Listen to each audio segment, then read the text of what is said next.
Shana Tova. You know, you sound beautiful, you sound great, and let our opening nigun, our opening wordless melody, be a lesson for the rest of the services today and tomorrow. You can sing with us, lai, lai, lai. You can clap, you can sing the words, you can make whatever sound you want or movement. Just be with us, be in the moment as we welcome this new year into our community and our souls and our space. We bring that warmth and hope of the new year by lighting the Shabbat candles. We welcome to the Bima Fred and Eileen Eichler to help us with the lighting of Sabbath candle, of Yom Kippur candles.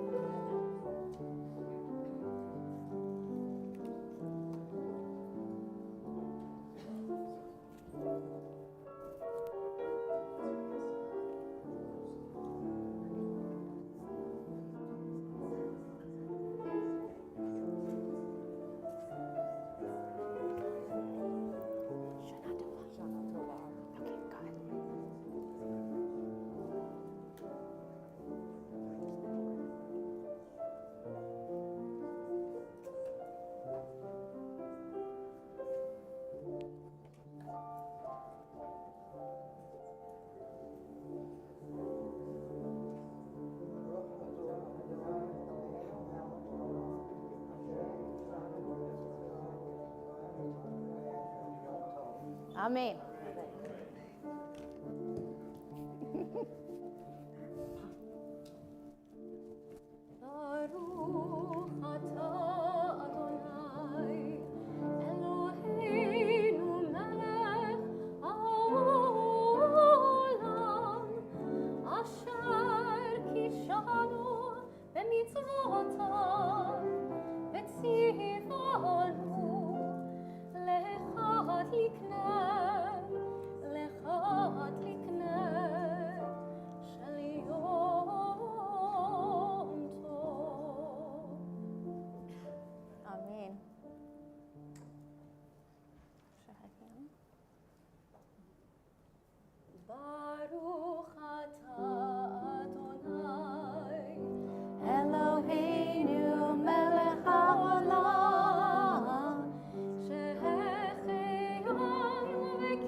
Amen. We continue our service on page 16 in our Machzor. It is silver. If you have a gold one, you have the wrong one.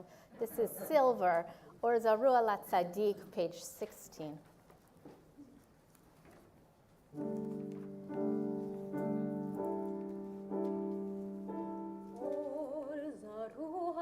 Tzadik,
we turn to Kol Nidre on page 18, we welcome the past presidents and current presidents of our synagogue, Jerry Arbitier, Eliza Brosgold, Don Kent, Julie Solomon, and Bill Abrams and Jill Wilkinson to the Bima, and we ask that you please rise.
All shall be forgiven. The entire community of Israel and the stranger who lives in their midst, for all have gone astray in error. Moses prayed to God, as you have been faithful to this people ever since Egypt, please forgive their failings now, in keeping with your boundless love. Vayomer Adonai, salachti kidvarecha, and God responded, I forgive you, as you have asked. We continue with the Baruch Hu, page 22, and we rise.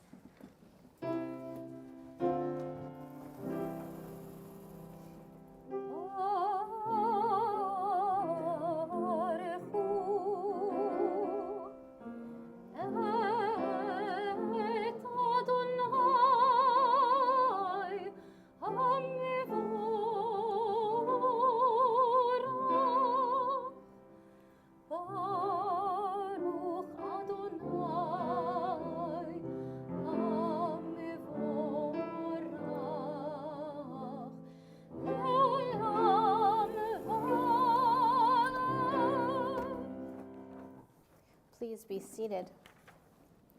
Baruch atah Adonai Eloheinu melech haolam, asher bivaro ma'ariv aravim b'chochma poteach she'arim, uvituna meshane itim u'machalif et hazmanim, u'misader et hakochavim b'mishmerotehem barakia kirtzono, boreyom v'layla golel or mipnei choshech v'choshech mipnei or. Uma'avir yom u'mevi layla u'mavdil ben yom u'vein layla Adonai tzavaot shemo, El chai v'kayam tamid yimloch aleinu le'olam va'ed, Baruch atah Adonai, hama'ariv aravim.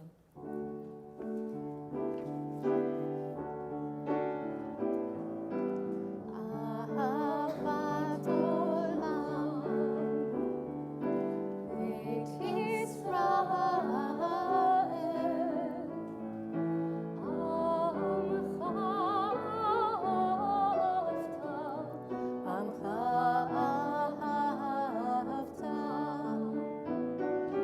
Torah u'mitzvot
Adonai Elohecha bechol lebavcha ubechol nafshecha ubechol meotecha v'hayu advarim ha'ele asher anochi mitzavecha hayom al levavecha v'shinantam levanecha v'dibarta bam v'shivtecha b'veitecha uvlechtecha b'derech uv'shokbecha uv'kumecha uv'shartam le'ot al yadecha v'hayu letotafot b'neinecha uktavtam al mezuzot beitecha uv'visharecha leman tizkeru v'asitem et kol mitzvotai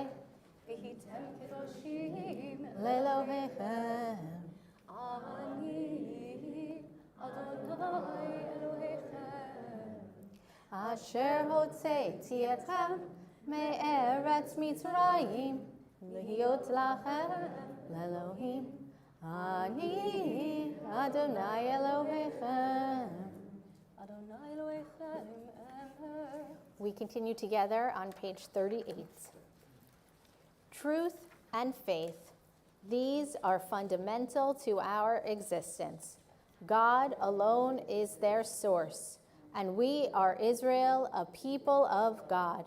Our sovereign saves us from tyranny, redeems us from its violence through countless wonders, from its brutality through great feats beyond measure.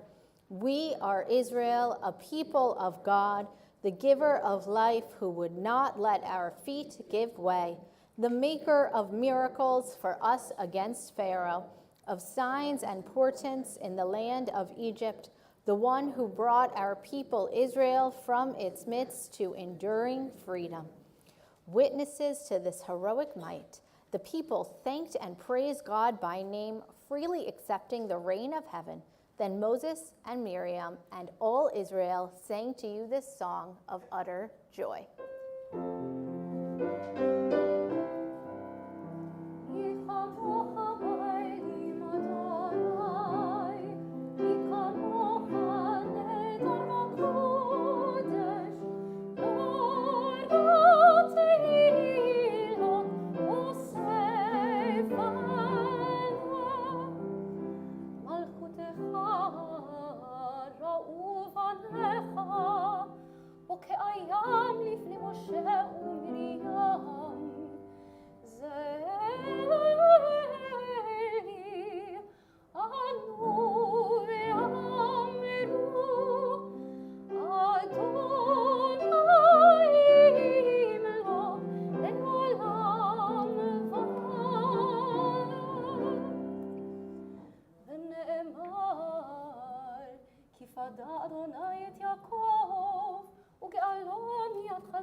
Amen.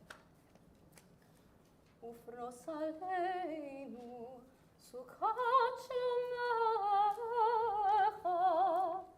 ברוך אתה אדוני, הפורש סוכת שלום עלינו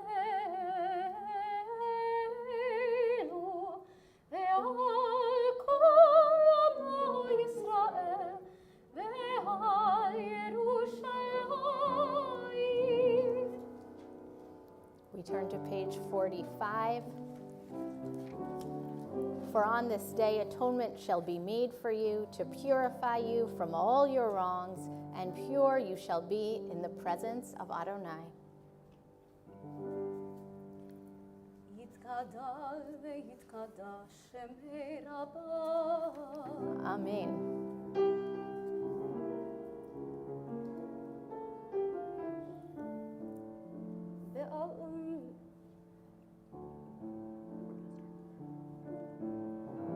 יתגדל ויתקדש שמי רבה. Amen. ועל מה תפרח חירותי וימליך בימיכון וביומכון ובחיי כל בית ישראל בגלה בזמן קריב וימרו יש מרבה מברך לעולם לעולמי עולמיה יתברך וישתבח ויתפאר ויתרומם ויתנשא ויתהדר ויתעלה ויתהלל שמי תקודשה לעילה ולעילה מן כל ברכתה ושירתה ושפחתה ונחמתה תמירן בעלמה וימרו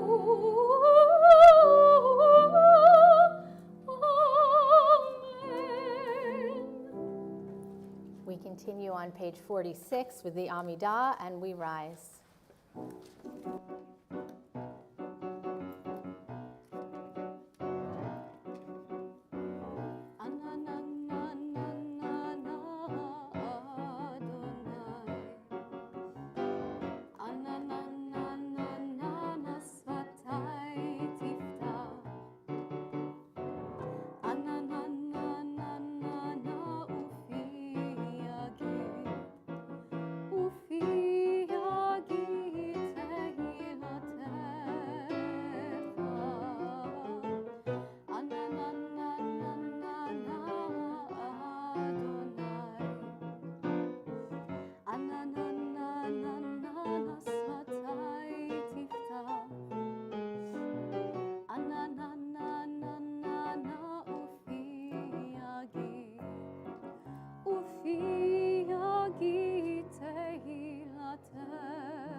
ברוך אתה אדוני אלוהינו ואלוהי אבותינו ואימותינו אלוהי אברהם אלוהי יצחק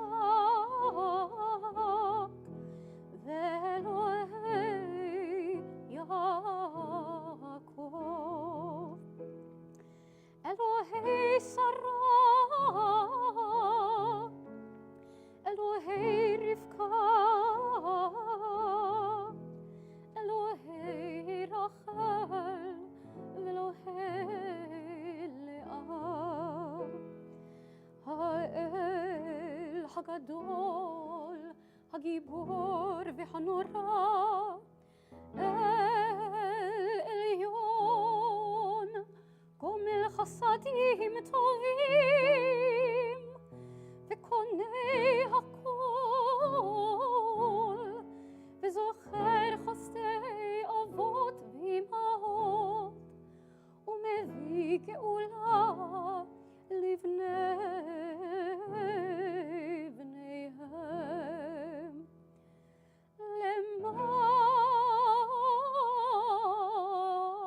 שמו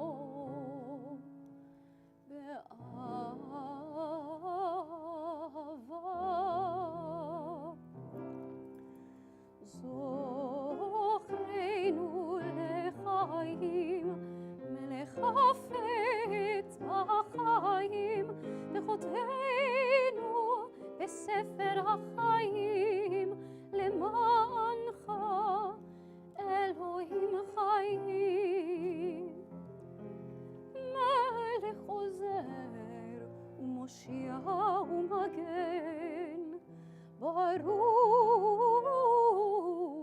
אתה אדוני מגן אברהם ועזרת שרה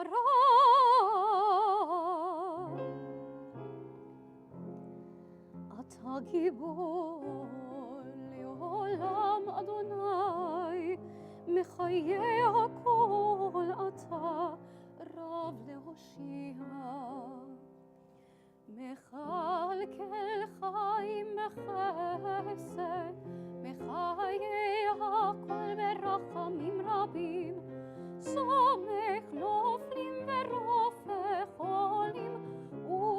מתיר אסורים ומקיים אמונתו לשני עפר.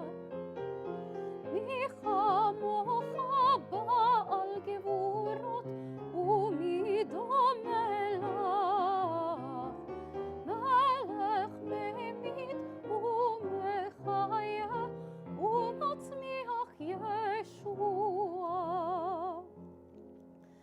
מי כמוך אב הרחמים, זוכר יצוריו לחיים ורחמים, ונאמן אתה לחיות הכל.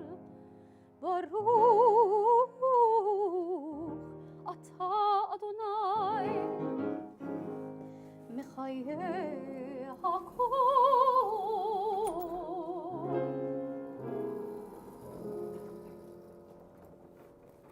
Please be seated.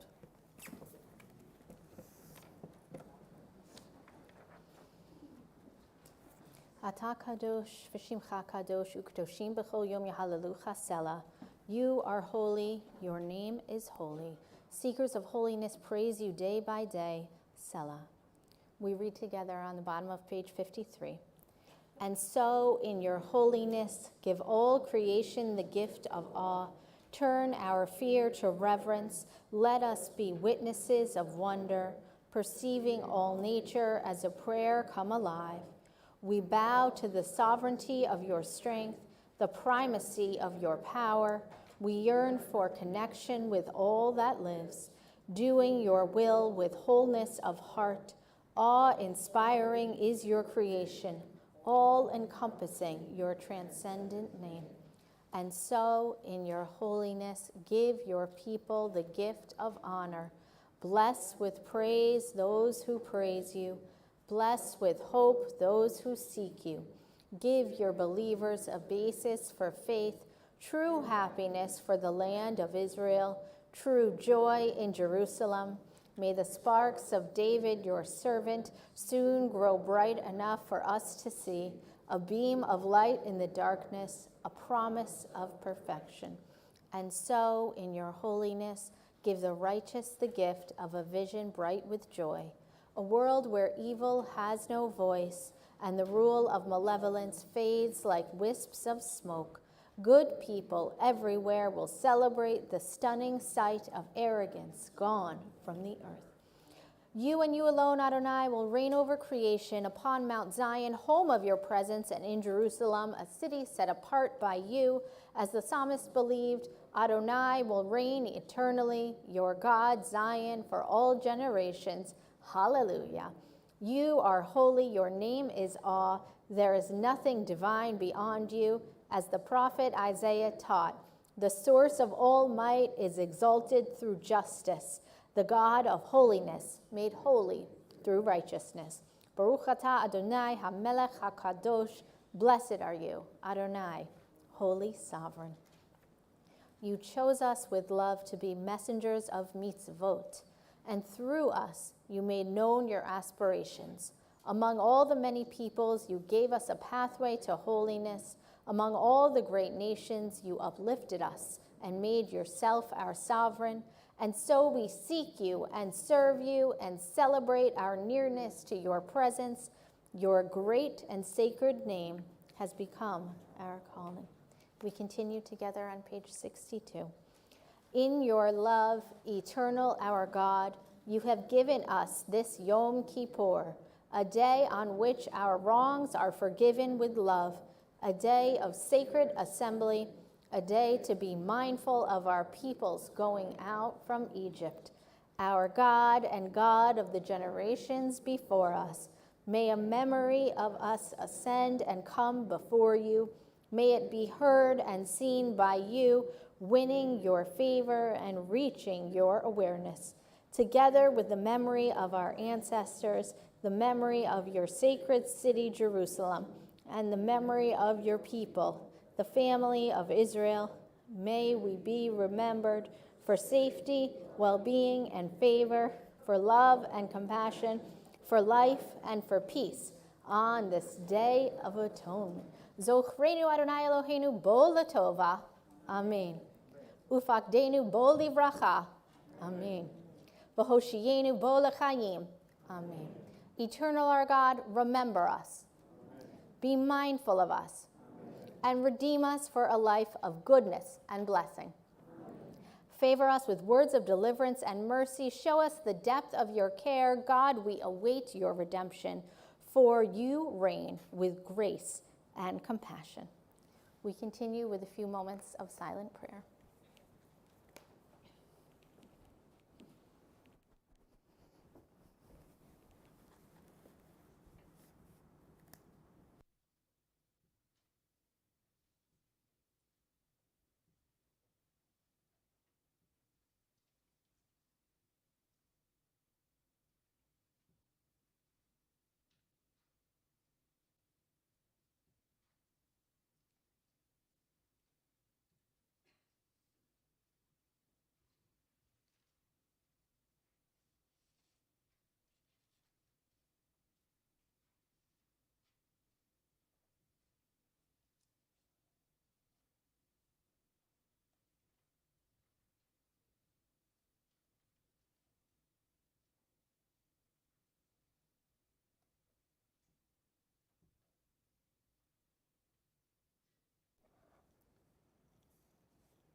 בספר חיים ברכה ושלום, ברכה ושלום ופרנסה טובה, ברכה ושלום,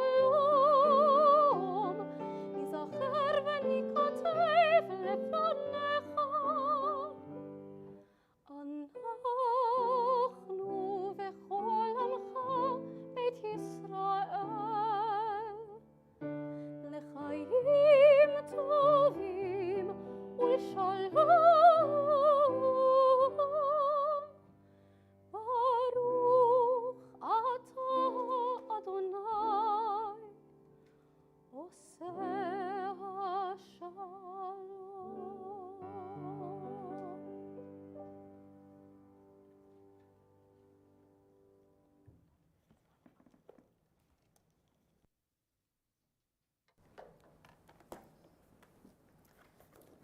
So those that have heard me speak before know that I always like to start by saying to the children, if you can't sit through a sermon, don't worry, you can go outside. I won't be offended.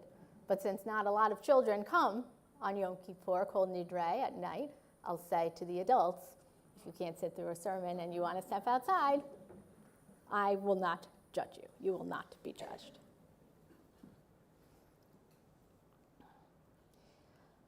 There I was, only a few weeks ago, standing on a balcony in Jerusalem, quietly chatting with my husband. It was hot, but good hot. The kind of heat that reminds you're not in North America. the kind of heat that's so hot that you want to cover your body rather than expose it. We stood there on that balcony in the middle of a family vacation, looking out at Jerusalem, just looking at the old city and beyond. We looked at that place where King David lived, that place where the sacred temple once stood. We stared at the site of the Western Wall where generations of Jews leave notes, desperate for communication with God. And we stood there having the most basic of conversations. What should we do that day? Should we go to the Shuk or the Israel Museum? Or maybe there were some sprinklers we could go to and let our children run around. And then we heard what I can only describe as two very loud booms in the distance. What was that? I looked at him, but I knew what it was. Whatever it was, it didn't sound good, he answered. We went inside. Refresh on my phone. Act calm for the kids. Run through scenarios in my mind. Is there a bomb shelter in this building? What do I need to take with me if I have to go there? Why am I even thinking these things? Everything's fine. Everything is fine. Of course it's fine. What if it's not fine? Of course it's fine. Refresh on my phone. There it is in black and white in front of me. The headline read, "Rockets fired at Jerusalem. Islamic Jihad takes credit." I looked up at my husband. So we're in a war now, I guess? What was even happening? It's hard to compute actual violence when we generally live so peacefully without real threat of bodily harm. What even was this? A family vacation interrupted by Islamic Jihad firing rockets at us within earshot? I still don't really get it. It was scary. We didn't know what was going to happen. Would things escalate? Would Hamas join in the fighting? How would Israel respond? Would this violence aggravate tension between Arab and Jewish Israeli citizens? Would we have to run into a shelter with our children like our friends in Tel Aviv had to? Under the weight of that sun on that balcony in Jerusalem, I felt panic and anxiety and dread. We didn't know what would happen. In a few days' time, it became clear that we were safe. Thank God. We were under the Iron Dome, and the hostilities began to relax a bit. But if I'm being forthcoming, that feeling of anxiety and dread lingered with me after the events of that day for another reason. I started to feel a bit nervous because standing on that balcony, listening to rockets explode just a few miles away, I realized that this year needed to be the year that I really speak to you about Israel. Or more specifically, I want to speak with you about the way we speak about Israel and the impact of the way we speak about it. And that made me a little nervous. I think very seriously about how I choose to spend these precious few moments that you and I have together. And we know Israel can be a tough topic, divisive and complex and misunderstood and emotionally charged. So before I talk, I want to remind you of my approach to complicated, sometimes sensitive topics.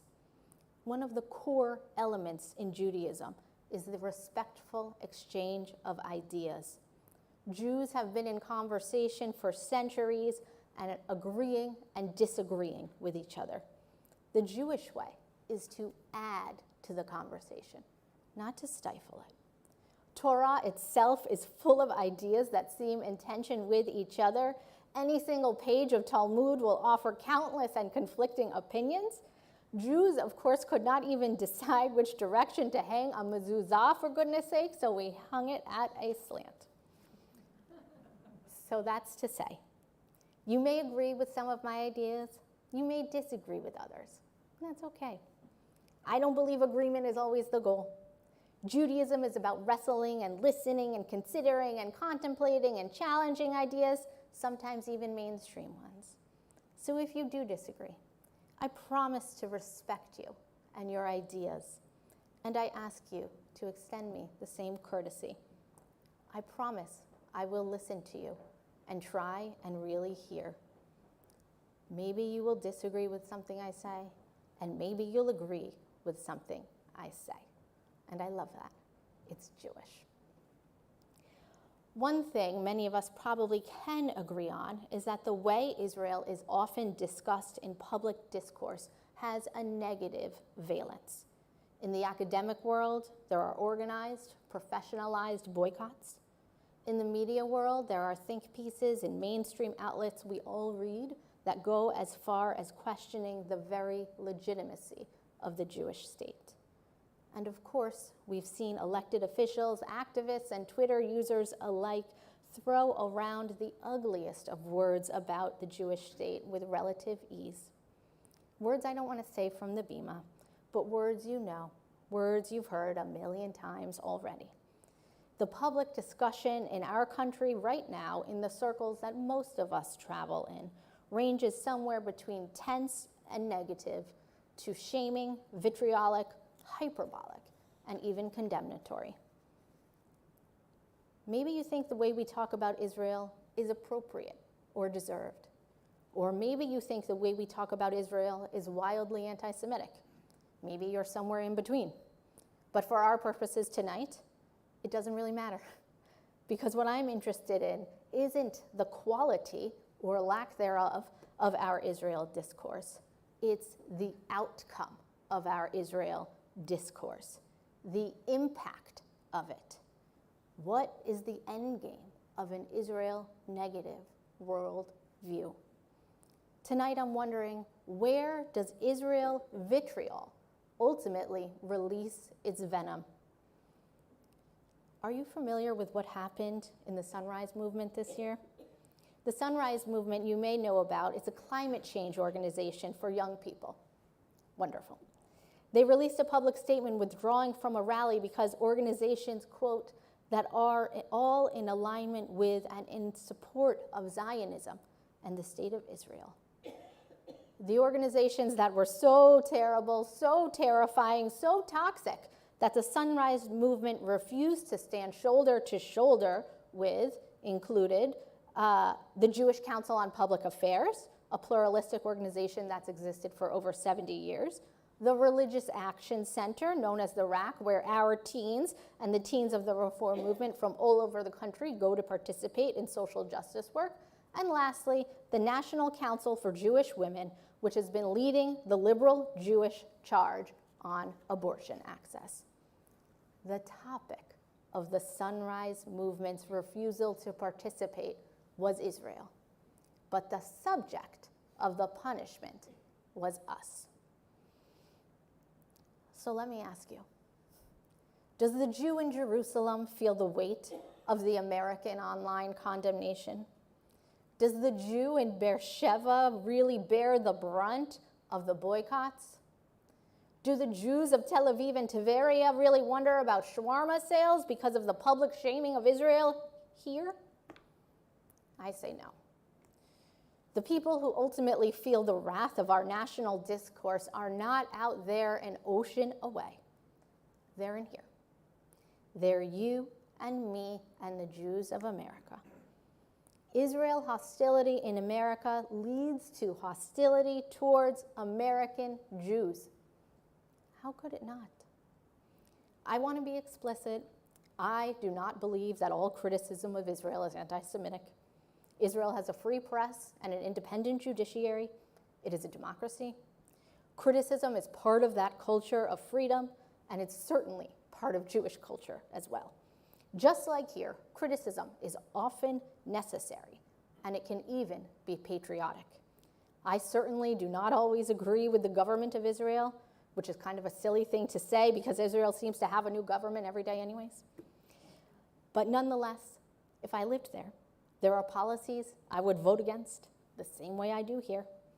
I do not believe any country is beyond reproach, so criticism is not my concern. But I am deeply concerned about Israel hostility and even hate because there are a growing number of people and organizations who do not want to sit down and have a thoughtful conversation about policy. They don't want to map out possibilities about how to arrive at a two-state solution. They're not interested in coexistence or peace. They're not interested in us.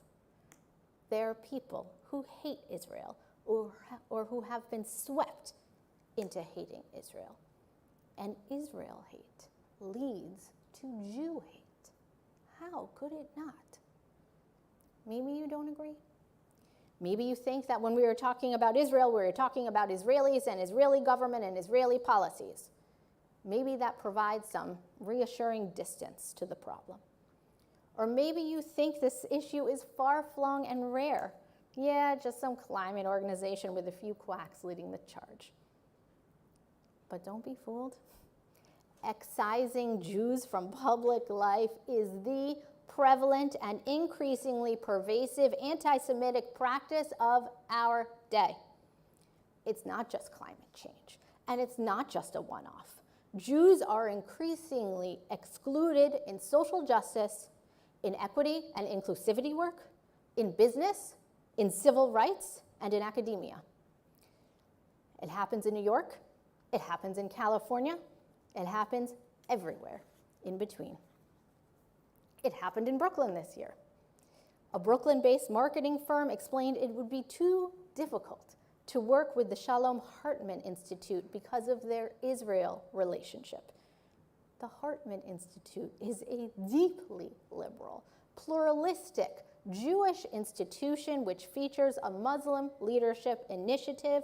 They analyze Israel's place in the world with such painstaking seriousness and patience and self-reflection that I myself sometimes lose patience with it, to be honest. The Hartman Institute is a wonderful place. It represents the best of us. No matter, no marketing for you, the Hartman Institute was told. It's just a little too complicated. Zionism was the subject of the conversation, but Jews in America are the object. Zionist is the code word. Jew is the actual word. In 2017, Jews were expelled from the Dyke March in Chicago. Lofting a rainbow flag with a Jewish star on it, the marchers were told to leave because they, quote, made people feel unsafe. The organizers didn't want anything at the march that, quote, can inadvertently or advertently express Zionism. They didn't remove people from other backgrounds or other flags or symbols, just the Jews. Zionism is the entry point. Excluding Jews is the result. Even the Anti-Defamation League, for goodness sake, is not immune to this exclusion. In 2018, Starbucks reached out to the ADL to help lead an anti-bias training for its employees. Apparently, the ADL is now too controversial to work with. Despite their long history of support for civil rights and deep engagement fighting for equality for all, a cadre of Israel haters reached out to condemn their involvement. One wrote that the ADL was an anti-Arab, anti-Palestinian organization that peddles Islamophobia and attacks America's prominent Muslim organizations and activists and sponsors U.S. law enforcement agents to travel and get trained by the Israeli military. All debunked misnomers, but no matter. Because of public pressure, Starbucks removed the one and only Jewish organization from participating in the anti-bias training. Israel is the runway. American Jews are the destination. It's even in the religious world. This year, the leader of the Council of American Muslim Relations publicly warned against, quote, polite Zionists and Zionist synagogues. I guess that's me. I guess that's us. Israel is often the topic, but we American Jews are the target. I'm not suggesting that if this conversation had some impact on Israelis, it would be all right. I would, of course, condemn that as well. I am a proud Zionist, a lover of Israel, and I pray for the strength to support Israel even when it seems hard to do so. But this Israel conversation is not about Israel. It's about you and me. It's about Jews existing in America. Shaming Israel is the portal to silencing and separating Jews. It's the way in, the entry point. Do you think I'm overstating? I wish I was.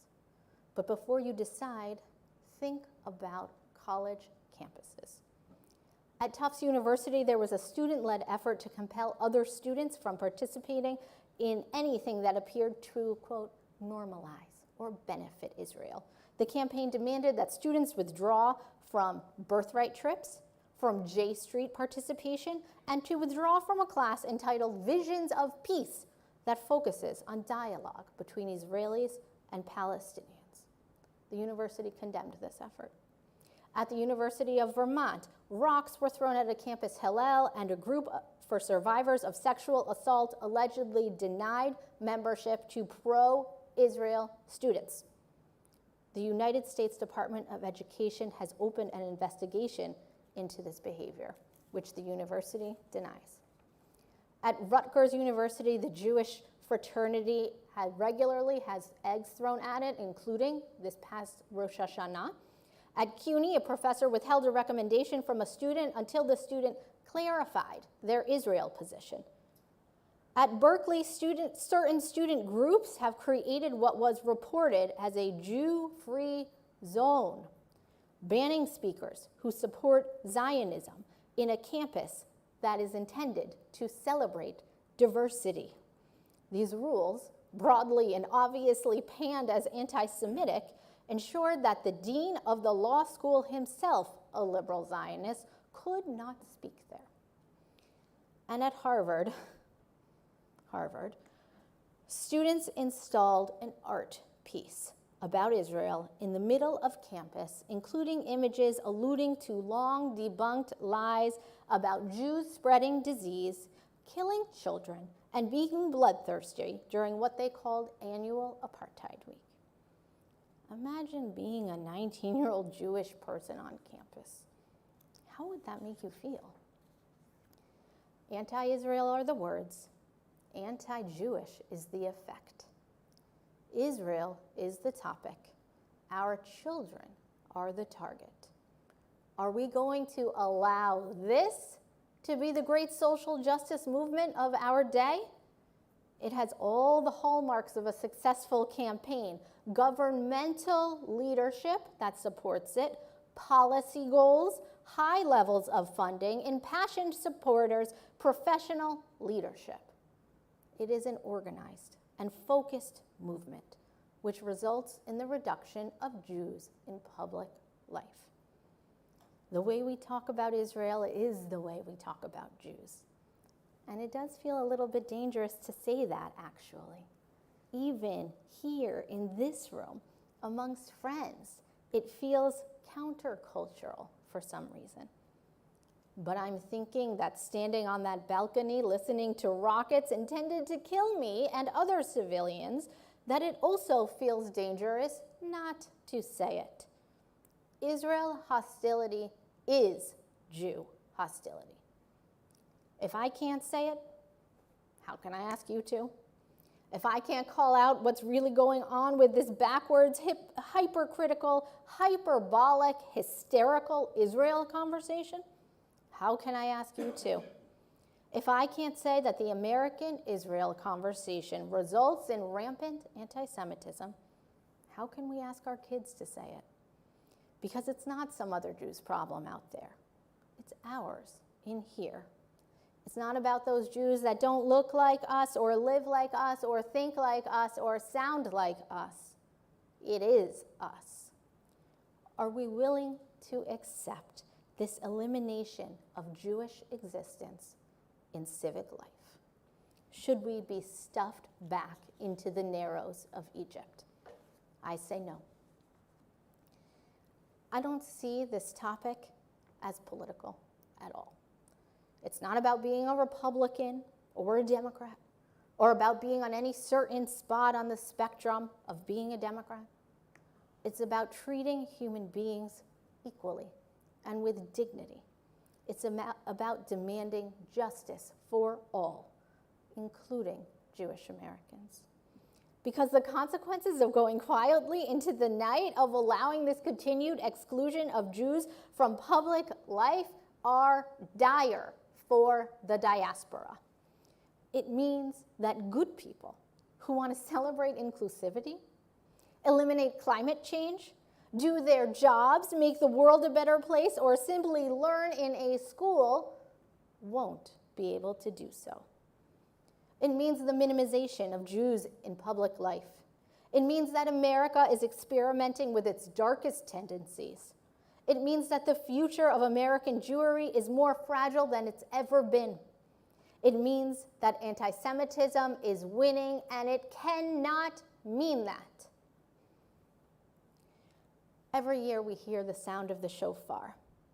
I like to explain the shofar to children as God's alarm clock, calling us out, telling us to wake up and shake off the dust, to open our eyes and stop imbibing what we are told, and instead analyze deeply who we are.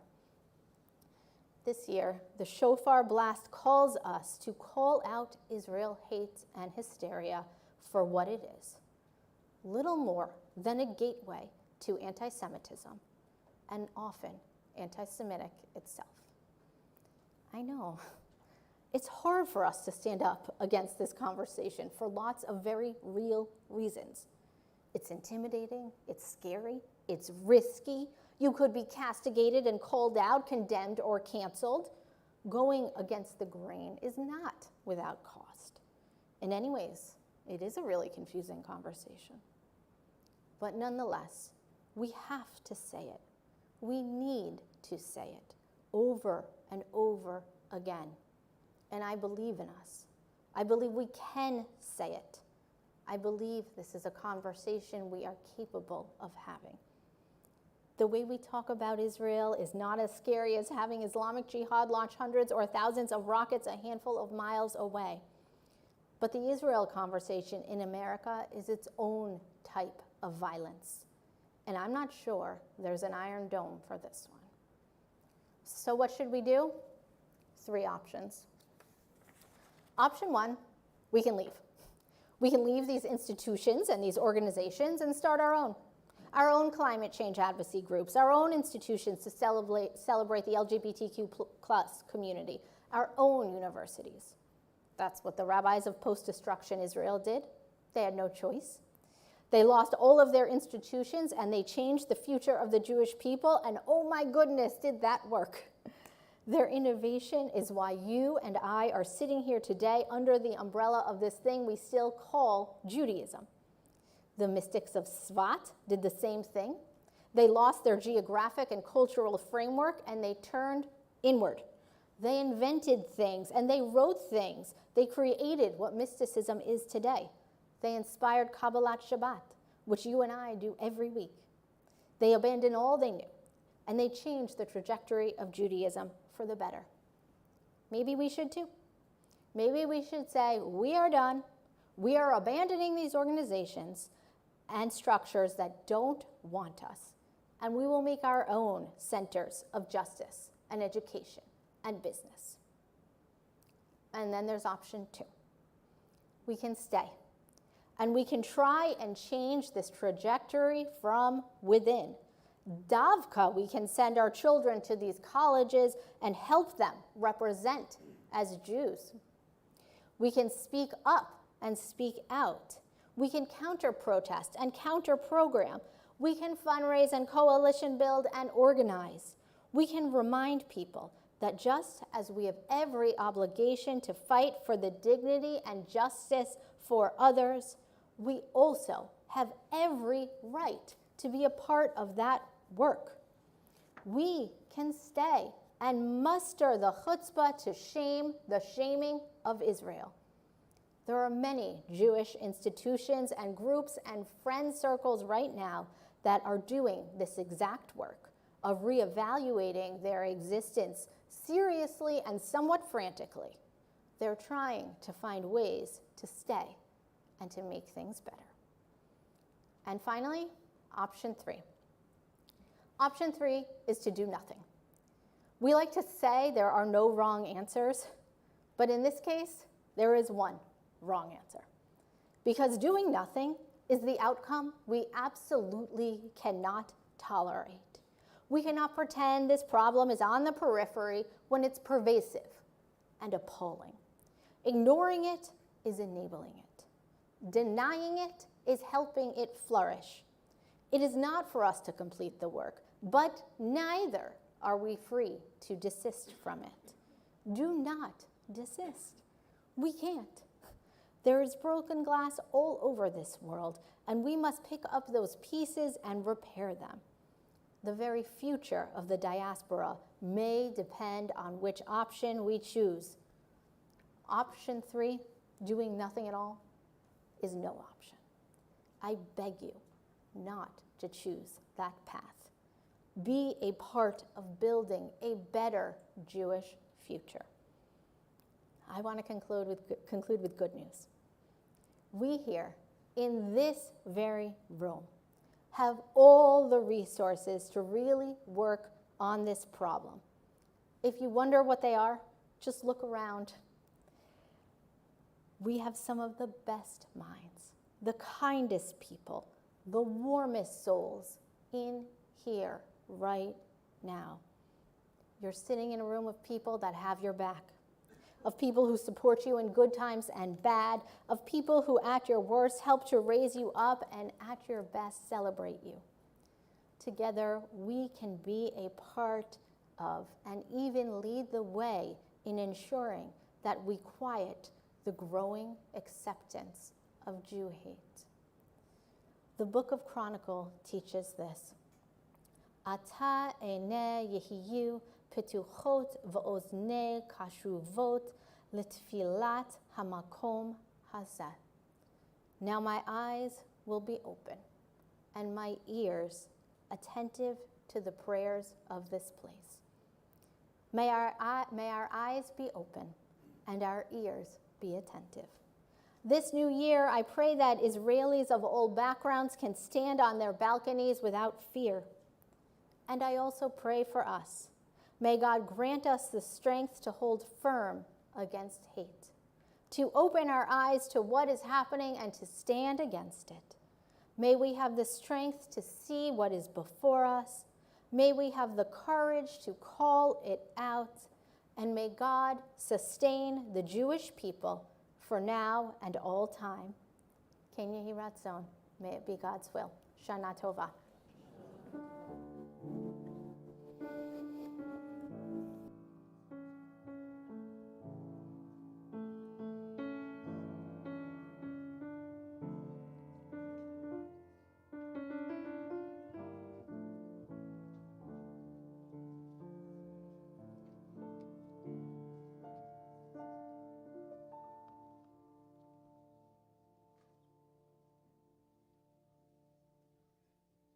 Turn to page 82. We continue our service with the Vidui, and we rise. Tavo lefanecha.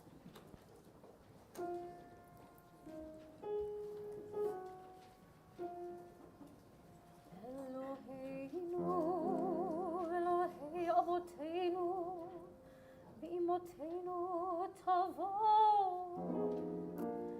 lefanecha, Tefiloteinu,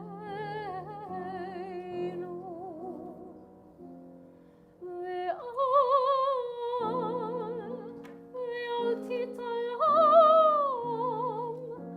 mitrinotenu, she'en anachnu azifanim ukshei orech lomar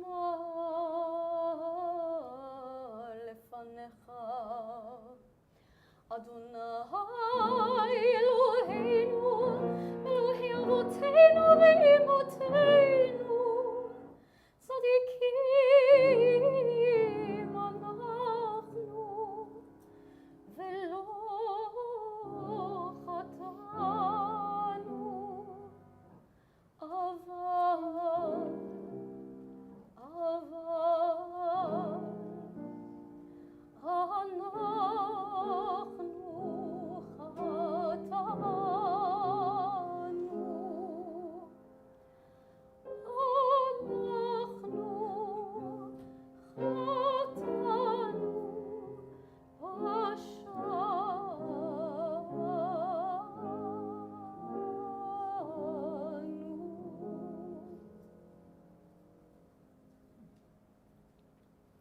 We continue with Ashamnu.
Tafalnu shaker, ay la la la la, ay la la la la, ay la la la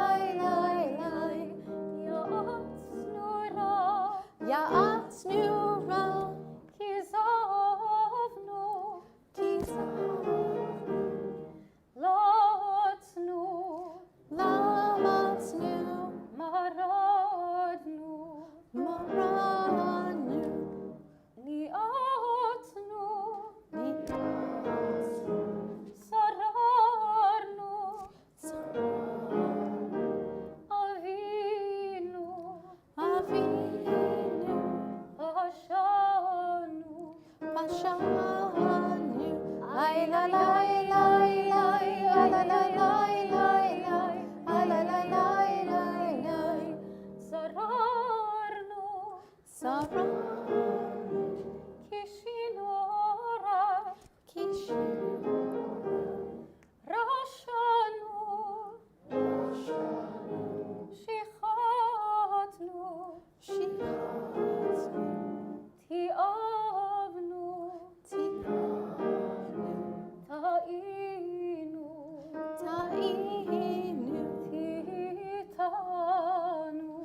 Please be seated. We continue on page 86, Al Chetz.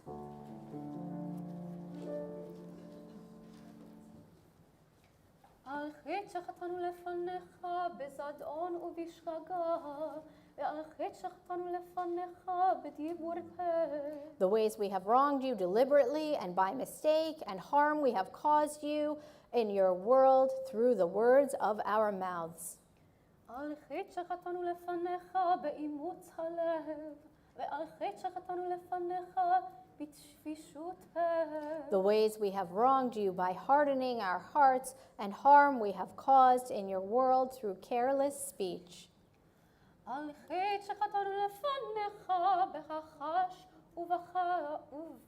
ובכזב, ועל חטא שחטאנו לפניך ברכילות. The ways we have wronged you through lies and deceit, and harm we have caused in your world through gossip and rumor.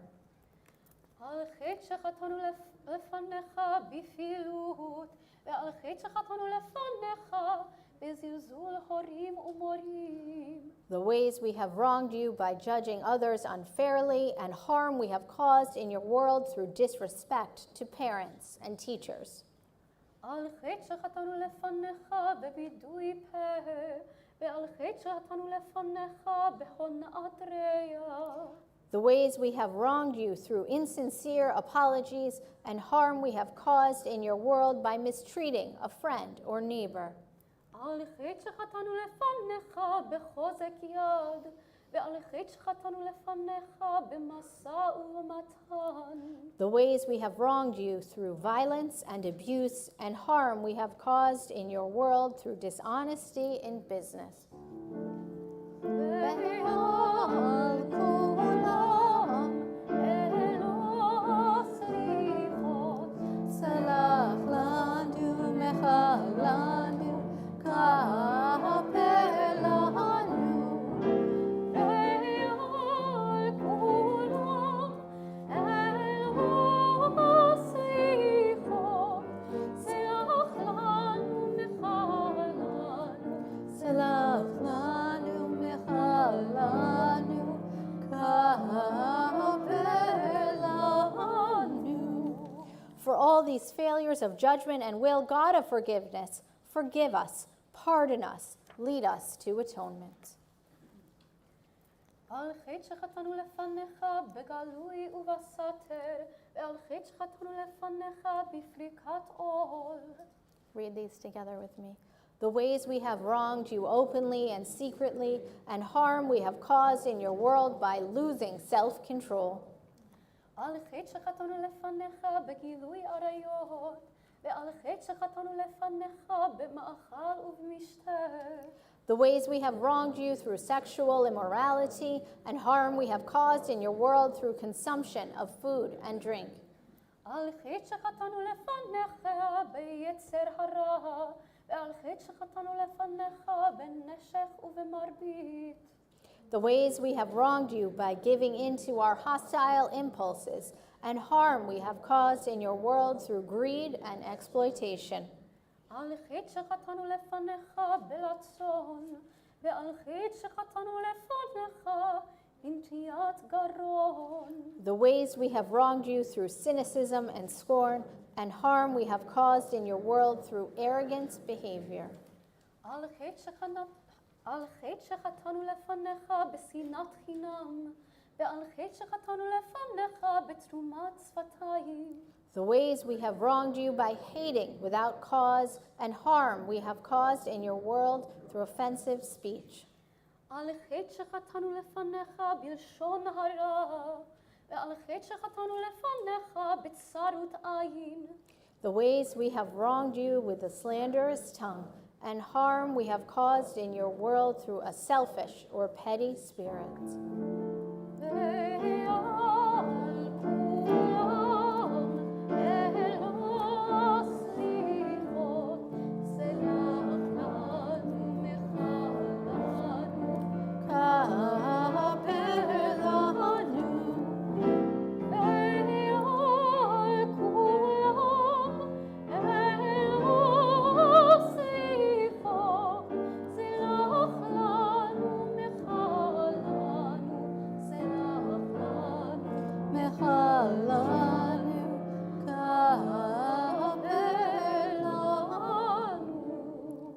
For all these failures of judgment and will, God of forgiveness, forgive us, pardon us, lead us to atonement. We turn to page 98, Shema Kolenu.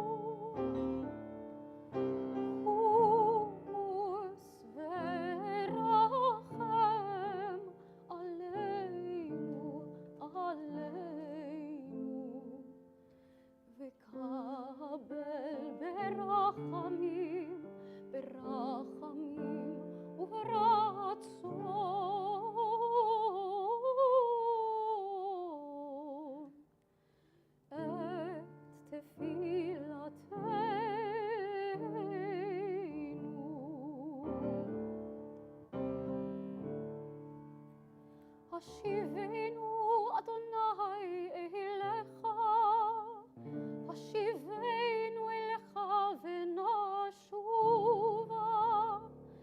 חדש ימינו, ימינו,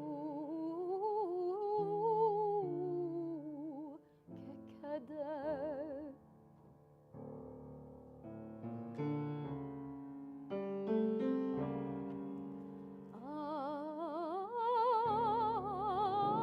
אל תשליכנו,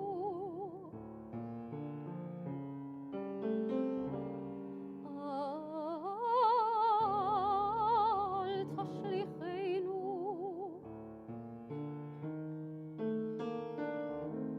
לעת זקנו, ככלו כוחנו.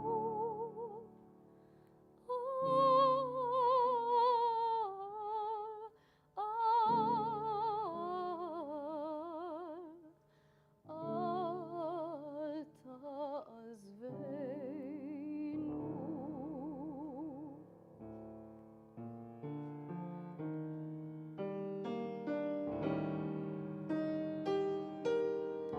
שמע קולנו,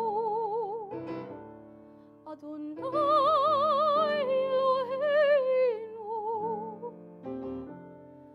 חוס ורחם עלינו, עלינו, וקבל ברחמים, ברחמים וברצון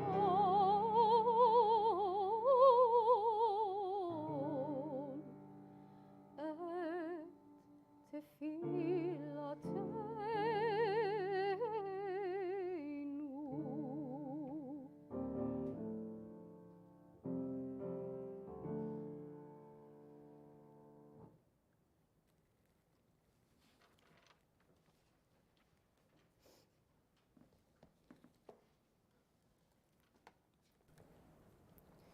God of forgiveness, we come before you in need of compassion. At Sinai, you spoke words that guide our lives to this day, but our ancestors lost faith in you, lost hope in their Redeemer. With one voice they had promised, we will do and obey, and yet, stiff-necked, they broke their word, adoring an idol of gold. How wondrous your compassion in the face of their rebellion, your forgiveness in that moment of human weakness and doubt. We too have broken promises to you. We too worship the work of our hands.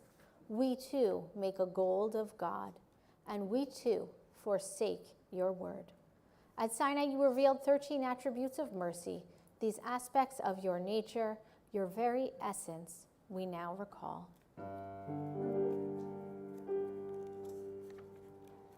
Adonai, Adonai, erachum v'chanun, erech apayim v'rav chesed ve'emet, notzer chesed la'alafim, noseh avon v'fesha, v'chata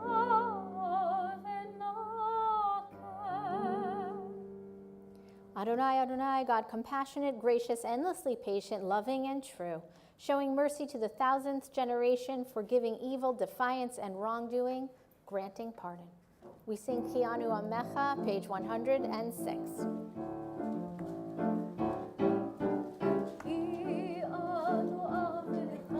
Ve'ata Eloheinu, anu vanecha, ve'ata avinu, anu avadecha, ve'ata Adoneinu, anu ke'alecha, ve'ata elkeinu, anu nachlatecha, ve'ata goradleinu, anu tzonecha, ve'ata roeinu, anu karmecha, ve'ata notreinu, anu fulatecha, ve'ata yotzreinu, anu rayatecha, ve'ata dodeinu, anu segulatecha, ve'ata ve'ata krovenu, anu amecha, ve'ata malkeinu, anu ma'amirecha, ve'ata ma'amireinu.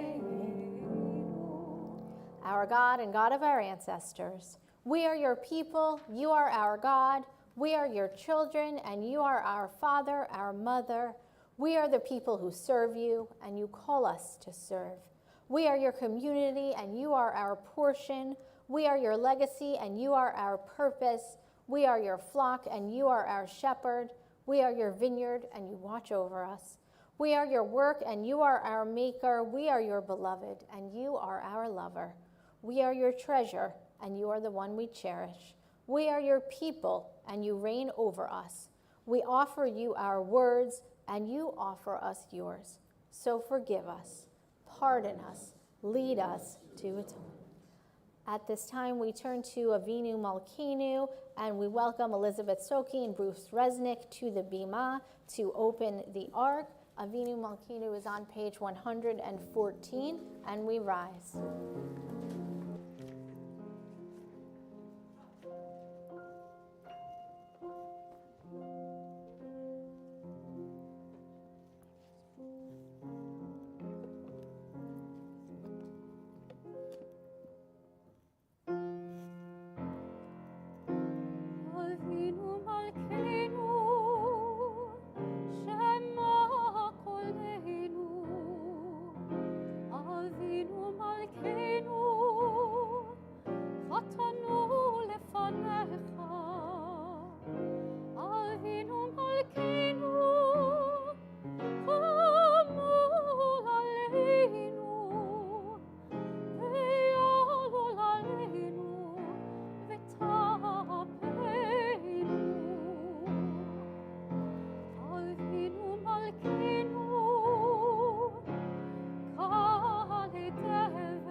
we remain standing as we turn to Aleinu on page 116.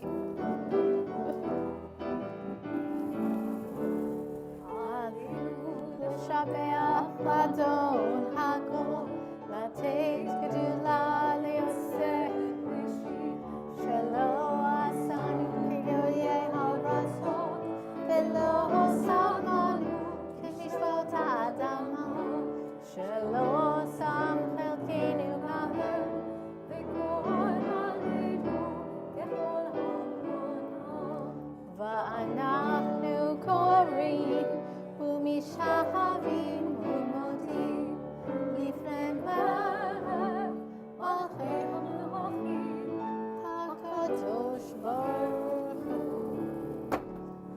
V'ne'emar V'haya Adonai Lemelech al kol ha'aretz Vayom ha'hu Yeh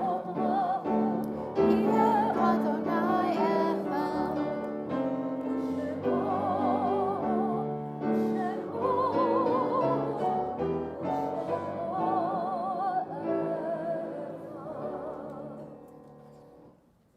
We turn to Kaddish on page 122 as we recall those we've lost this past year or at this time in years gone by. We mourn the members of our community who have passed: Lee Broskol, Andrea Booman, Trudy Kaplan, and we remember those close to our community: Michael Simon, Ted Horwitz, Helen Jansen, Russell Lees, Shirley Friedman, Alfred Kahn, and Alice Messenger Lowenthal. Are there additional names at this time? We rise for Kaddish. Yitkadal v'yitkadash shmei rabbah, v'yalma divrach yirtei v'yamlich malchutei, v'chayachon uv'yomechon v'chaye dechol beit Yisrael, ba'agala uv'izman karib v'imru, amen. Yehi shmei rabbah mevarach le'olam u'lomei almaya. Yitbarak v'yishabach v'yitzpa'ar v'yitroman v'yitnaseh, v'yitadar v'yitaleh v'yitalal shmid kudusha barichu. Le'ela mikol birchata v'shirata, tushbechata v'nechemata, damiran b'alma v'imru, amen. Yehi shlama rabba min shemaya, v'chayim alinu ve'el kol Yisrael v'imru, amen. Oseh shalom b'imromav, hu yaseh shalom alinu ve'el kol Yisrael ve'el kol yoshvei tevel v'imru, amen. May the source of peace bestow peace on all who mourn, and may we be a source of comfort to all who are bereaved. Amen.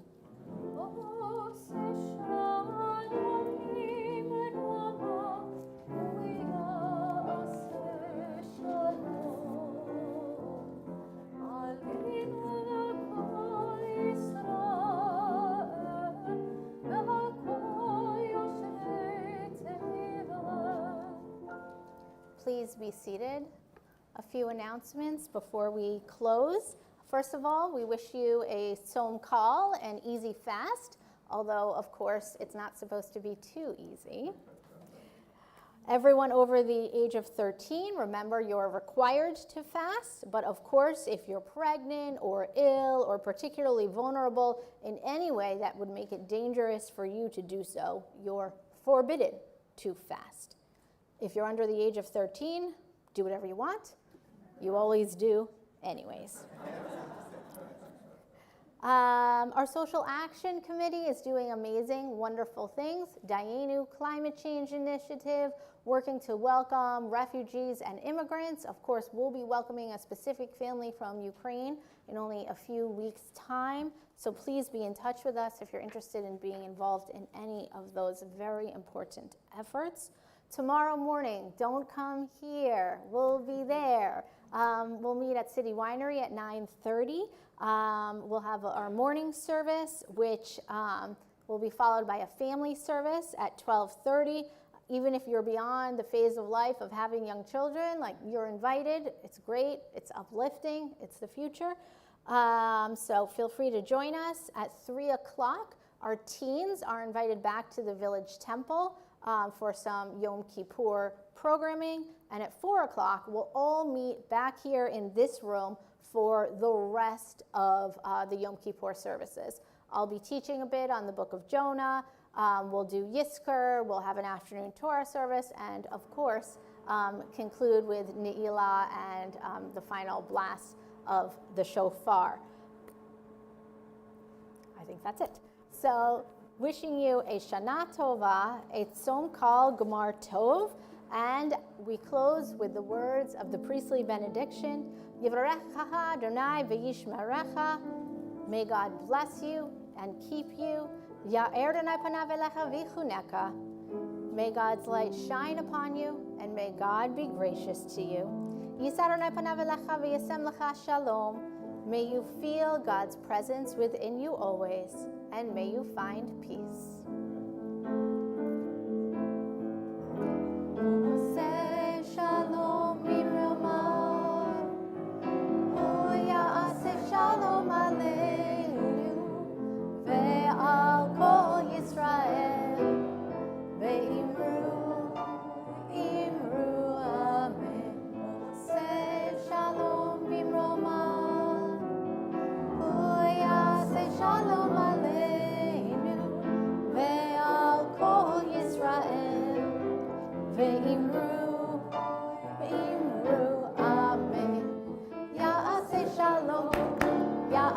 Shalom, shalom aleinu ve'al kol Yisrael.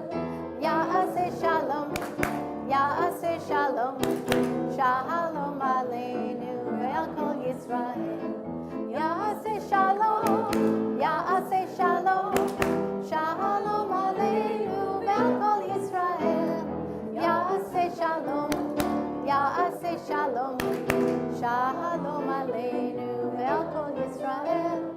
Ya'aseh shalom, ya'aseh shalom, shalom aleinu ve'al kol Yisrael. Shana Tova.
sorry to, That's okay. just want to iron this out now. Maybe this was cut, or maybe it's kind of, I kind of